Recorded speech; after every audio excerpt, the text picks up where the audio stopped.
The City and the Stars is a science fiction novel by British writer Arthur C. Clarke, published in 1956. This novel is a complete rewrite of Clarke's earlier Against the Fall of Night. The story starts more than 2.5 billion years into the future. The Earth is a desiccated relic.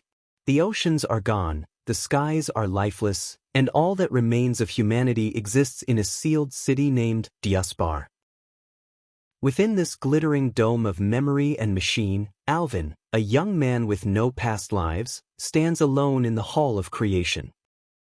Here, the central computer draws upon stored minds from its vast archives to create new bodies, but Alvin is different. He is a unique, one of the rare humans born for the first time in eons.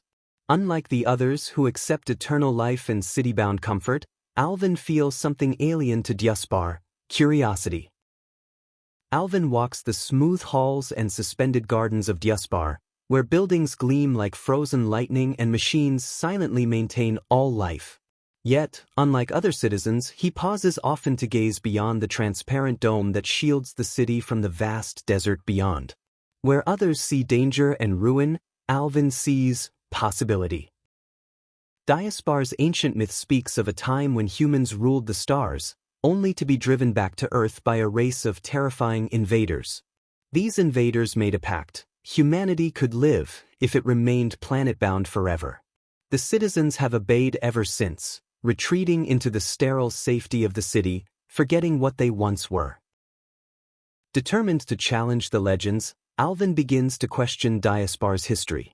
He finds an unlikely ally in Kedron the Jester, a sanctioned troublemaker whose role is to introduce chaos into the city's static equilibrium. Together, they uncover access to the city's forbidden, ancient archives. In these long-abandoned levels beneath Diaspar, Alvin finds dusty terminals, forgotten data cores, and references to a long-deactivated transport network, a physical link to other cities of old, hidden beneath the sand. Following clues left in old schematics, Alvin uncovers a subterranean terminal connected to an ancient transport vehicle. Long dormant, the pod-like machine comes alive at his touch, casting blue light across his face. The central computer, intrigued by Alvin's uniqueness, permits the departure. As the cradle releases its grip and the tunnel opens into daylight for the first time in ages, Alvin prepares to become the first person in 1 billion years to leave Diaspar. The vehicle bursts through a sealed exit and into the golden expanse of the desert. Behind, the smooth dome of Diaspar recedes into shimmering heat. The sun bears down from a faded sky, and no signs of life greet him. Yet Alvin presses forward.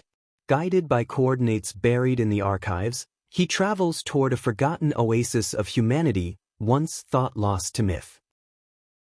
Beyond mountain ranges and ancient barriers, Alvin discovers Lys, a green and fertile land where another branch of humanity survives. Unlike the immortals of Diaspar, the people of Lys are born, grow old, and die. They reject the central computer's eternal rebirth and use machines only to ease labor. Instead, they have perfected the mind, communicating through telepathy, living in intimate connection with one another and with nature. Though wary, they accept Alvin. He befriends Hilvar, a calm and intelligent young man, and together they explore Lys's memory of the outside world, only to find that even Lys fears the stars. Alvin and Hilvar, sharing a drive for discovery, set out together into the wilderness of Earth's surface. Under twin moons and unfamiliar constellations, they follow signals and legends, drawn toward an ancient site known as Shalmarain, a place remembered by Lys as the battlefield where humanity once faced its greatest enemy. Around campfires, they ponder the myths of the invaders, the master, and the great ones, who may yet return. A signal light beckons them from afar. The ruins of Shalmarain loom like petrified giants under a storm-lit sky. Twisted metal towers and broken war machines fill the landscape. There, Alvin and Hilvar encounter a mysterious extraterrestrial creature, the last survivor of a religious cult descended from the days of the Galactic Empire. The being is served by an intelligent robot, once the companion of the cult's founder, the enigmatic master.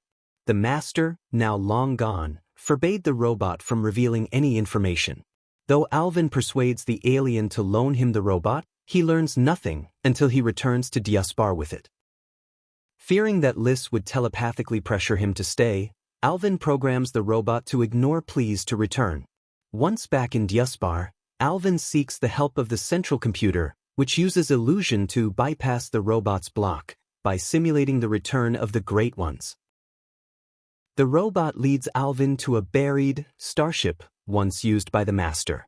Alvin reactivates the ship, returns to Lys for Hilvar, and together they leave Earth, sailing into deep space. There, they encounter Vanamonde, a being of pure intellect, born from humanity's most ambitious experiment. Hilvar, using his telepathy, communicates with Vanamonde and learns its nature. In communion with Vanamonde, Alvin and Hilvar finally learn the truth behind Earth's retreat and the myth of the Invaders. Shalmarain was not a battlefield, but a control point for weapons used to destroy the moon, which threatened Earth with collision. The Invaders never existed. Instead, the true cause of humanity's withdrawal was its own failure. Millennia ago, humans created the Mad Mind, a vast, disembodied intelligence that went insane and ravaged the galaxy. After imprisoning it in a black sun, humanity attempted a second time, creating Vanamonde, a gentle and curious intelligence that roamed the universe in solitude. Eventually, most of the galactic empire left the galaxy entirely, summoned by a mysterious alien race from beyond. Alvin and Hilvar return to Earth with new knowledge and new purpose. In Diaspar, Alvin reveals the truth: the myths were lies, the fear was learned. Humanity retreated not from aliens but from its own potential. The citizens of Diaspar, stirred for the first time in eons, begin to question their fate. From Lys, too, leaders emerge to listen. The two branches of humanity, one technological, the other organic, stand ready to reconnect, and perhaps evolve into something new. Alvin launches the starship into the void once more, sending the robot on a mission to seek the remnants of the Empire across the galaxy. He chooses to stay behind. For Alvin, the work is here, on Earth. With Hilvar at his side, he leads a group of explorers beyond the boundaries of Diaspar and Lys.